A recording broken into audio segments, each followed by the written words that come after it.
What's going on, Headliner Nation? It's your boy, the Tight End Whisperer, here with my tight end rankings for Week 5 of the NFL season. I've got my top 20 for you here to get you prepared to set your lineups and get yourself a dub this week. A lot of you need a dub out there. Well, it's time to finally get one. Hey, doing overall very well in the accuracy rankings this year. Number 18 overall right now for tight ends out of about 130 people in the industry. So not quite the top 5 we were at last year, but we're working our way back there. It's been a crazy season all year long. Week 5 will probably bring us a lot of the same thing. So let's jump into it and talk about number 20 right away. Hayden Hurst from the Atlanta Falcons. I have him as a sit this week. We'll see what happens with Julio, Ridley, Gage. Maybe somebody says, I can't go this week, whatever it is. But it's hard for me to start Hayden Hurst on a weekly basis when Matt Ryan is really looking towards those other 3 guys, and they're running the ball a little bit more effective than what they did last year. So Hayden Hurst, kind of out on him as of right now, but there are some weeks, like a couple weeks ago, where I'm saying, yeah, let's go ahead and start him. This is not one of those weeks that I am looking to start him. However, Jimmy Graham at number 19 and Rob Gronkowski at number 18. They played last night, but that's where I had them going into the week. At number 17, Jordan Akins. Like his matchup this week, I'm hoping that the new play calling might try to get him a little bit more involved. He's been playing in the slot quite often, so hopefully they can start looking his way more. Ian Thomas at number 16 scored a touchdown last week and has a great matchup this week, so we definitely want to try and get him into our lineups. If you're looking to stream somebody, he's going to be a little bit more of a risky option because, again, we're basically going off of just 1 week, but this is a great matchup for him, and if it ends up hitting, he will be an excellent play for you. At number 15, Mo Cox, Mo Problems, Mo Alley Cox. I'd like to have Mo Cox higher, but the problem is that they're running Trey Burton and Jack Mother and Doyle out there as well. So right now, Mo Alley Cox is really competing for those red zone targets, and he had a couple of them last week. Is that really enough, though? The volume isn't quite there to get him up towards the top. If he scores a touchdown, yeah, he's going to be in that probably 12 to 6 range. But if he only has 2 catches, maybe a touchdown for a few yards, he'll end up being a little bit lower. Drew Sample at number 14. I like Drew Sample. He just hasn't really returned any type of production the last couple of weeks, but he's running a lot of routes right now. He's playing a lot of snaps. The Bengals have him out on the line because they feel he can block and they trust him to do that. And with the way the offensive line has been playing, having an extra guy out there that can block does them a lot of good. So Drew Sample is on the field quite a bit. We just need to get him more involved in the passing game than what he's been the last couple of weeks. The first couple of weeks of the season, though, the tight end position was an absolute smash for the Bengals. At number 13, okay, Headliner Nation, give me a quick second. Listen in to this. Evan Engram is upsetting a lot of you. I get it. The production really isn't there, right? No touchdowns yet, and only 17 receptions. Hasn't even broken 200 receiving yards. But here's the thing. Evan Engram right now is 3rd in the NFL with 29 targets. Travis Kelce, who is right ahead of him at number 2, only has 32. Dalton Schultz has 28 right behind him. So Evan Engram is getting a ton of looks. However, of those 29 targets, he only has 17 receptions right now. And a lot of you might be saying, yeah, it's because Evan Engram isn't that good. He's dropping passes, inconsistent, whatever it may be. He does have 2 drops. Okay, so I'll give you that. He does have 2 drops. But I mean, Mark Andrews has 3 drops. Dalton Schultz has 2 drops. Noah Fant has 2 drops. Everything like that. But let me tell you this. On targets to Evan Engram, Daniel Jones has thrown 3 interceptions. That's more than any other tight end in the NFL.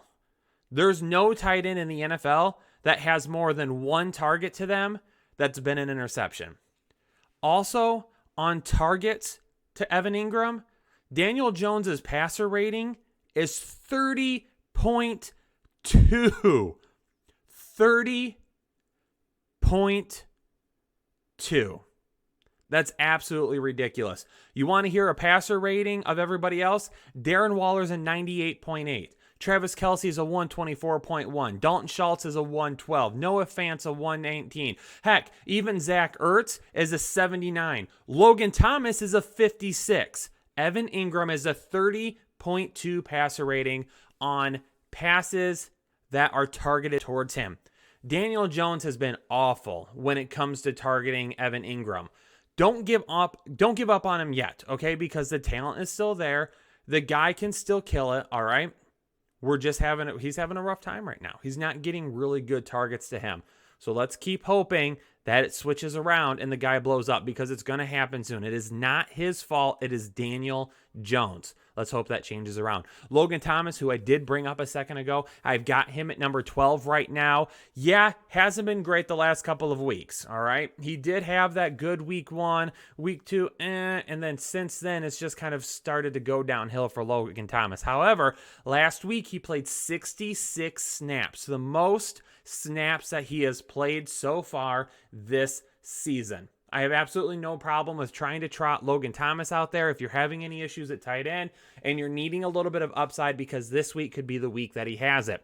Number 11, Mike Gesicki. Mike Gesicki continues to be a tight end that is basically a wide receiver. Why is that? Because he plays out in the slot more than any other tight end in the NFL. I like that about him. Yeah, results really haven't been there yet, and I get that, and that stinks, okay? But I think it's going to come at some point in time, and who knows? Maybe a switch to Tua is exactly what Mike Gesicki would need. Mike Gesicki right now has 91 snaps out in the slot, and he's got 14 targets out in the slot. That's, I'm feeling that. I'm feeling that with him. I think that can go ahead and lead to some bigger upside coming up here soon. Okay, so we're going to continue to keep an eye on him. I've got him at number 11 because that upside is just too big with him every single week because how he is utilized in the offense. We just need Ryan Fitzpatrick to get the ball to him a little bit more. At number 10, Eric Ebron. He is in a position to smash going up against Philadelphia this year, who just can't stop opposing tight ends. Philadelphia is giving up over 21 fantasy points per game to opposing tight ends. I mean, there's only two teams that give up more points to tight ends right now. New Orleans, who's going to have Hunter Henry on their hands, and Atlanta Falcons, who I've already talked to you about Ian Thomas, and that's why Ian Thomas has such good upside this week.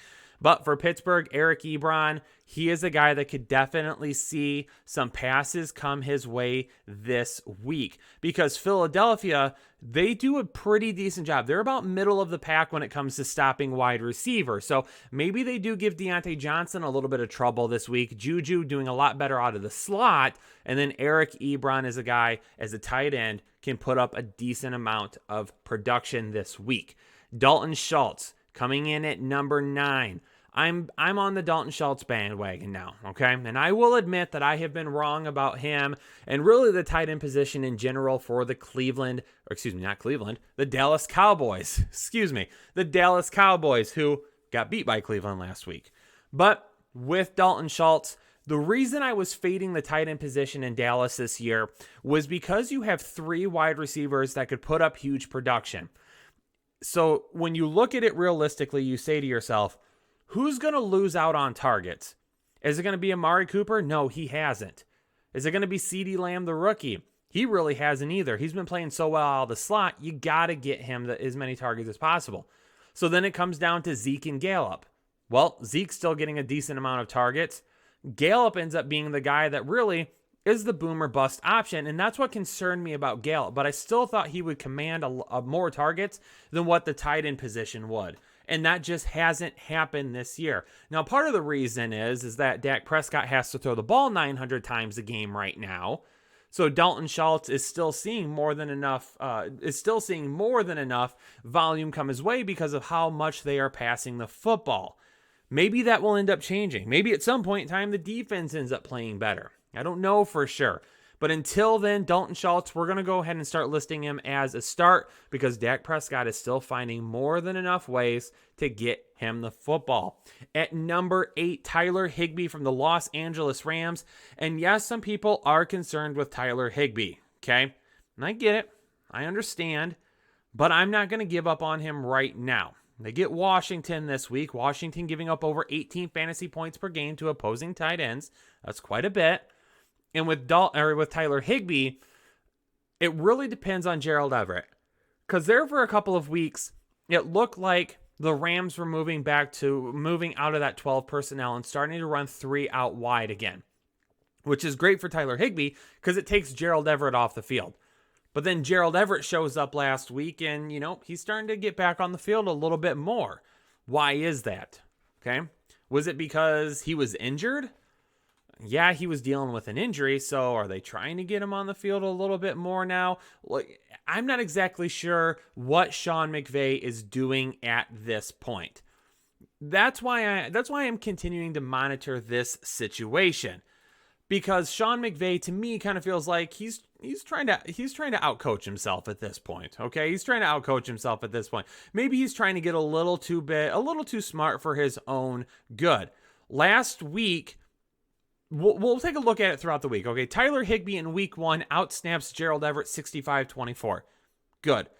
In week 2, 59-30. All right, that's better. Next week after that, or excuse me, not as good, but the next week after that, 50-28. Okay, those snaps come down a little bit. And then last week, drops to a season low 48 for Tyler Higbee, and Gerald Everett sees a season high 33 snaps. That gap closes a lot more. If that gap continues to close, then we have problems with Tyler Higbee, and we got to start knocking him down a little bit more. I got to see it again. Is this a trend? Is it something that just happened last week? One of the things about last week was that they felt that the New York Giants were going to be blitzing them a whole lot. Did Gerald Everett get on the field more last week to help pick up some of those blitzes? Gerald Everett, a little bit maybe more of a blocker than what Tyler Higbee is. So we'll see what happens with it going forward. But again, we got to monitor it. At number 7, Hunter Henry. Mentioned it a few minutes ago. He gets the New Orleans Saints this week, giving up almost 25 fantasy points per game to opposing tight ends. Hunter Henry is seeing all the volume in the world right now. Unfortunately, it just hasn't translated, okay? It hasn't translated to touchdowns, or it hasn't translated to as many big plays as we would like. But Hunter Henry is still seeing quite a bit of targets. 26 targets on the season right now. 18 receptions, 245 yards. We just got to get him some more touchdowns. His 245 yards is tied with Darren Waller for second most in the league. So for Hunter Henry, we got to stay on board, okay? The thing is, he's healthy, and that's what we need from him. My boy Jay Smooth, Jonnu Smith at number 6. Absolutely love him this week going up against the Buffalo Bills. The Buffalo Bills give up almost 20 fantasy points per game and have allowed the most receiving yards to opposing tight ends this year. Now, the one thing with Jay Smooth is you're going to need to be careful because the game is going to be on Tuesday now. And that's if there are no more positive tests. So I've got Jay Smooth at number 6, but it may not end up happening. So if you have Jonnu Smith, it might be best if you have someone with higher upside to go ahead and roll with them. Because basically like last week when we said we were really concerned with the New England Patriots and the Kansas City Chiefs, what happens if we get to Monday morning, all of a sudden, boom, they got another test, the game is off that week, and now you have a spot that you can't fill. The same thing could happen this week, so you just got to be smart with it. Zach Ertz is at number 5 because, let's face it, there's nobody else in the entire league or nobody else on the entire Philadelphia roster that can catch a football right now. Everybody's hurt. Everybody's banged up. Zach Ertz is the only one that's there. Zach Ertz not having that great of a season. Got to wonder if maybe some of those contract talks is playing into that, and maybe he's just not really playing his best football. But I mean, for a guy that basically has been the number one option on that team for a while, he only has 139 yards, barely inside the top 20 tight ends right now. OJ Howard has more receiving yards than Zach Ertz. I think that tells you something. Jordan Akins has more receiving yards than Zach Ertz. That worries me, but we're going to have to continue to keep an eye on it. He's the only healthy pass catcher there, but I'm going to tell you right now, if he has another bad week this week, he's going to be falling quite a bit in our standings. Darren Waller at number 4. Again, one of the highest upside tight ends in the league, getting a ton of volume, getting a ton of production. Mark Andrews at number 3. Yeah, he can drive you a little bit crazy at times. He's got 3 drops this year. That's no good. But he's still scoring touchdowns, and the touchdowns come in bunches. So we'll keep rolling out Mark Andrews every single week. He's an elite option. Travis Kelce is an elite option. And then, of course, George Kittle at number 1 is an elite option.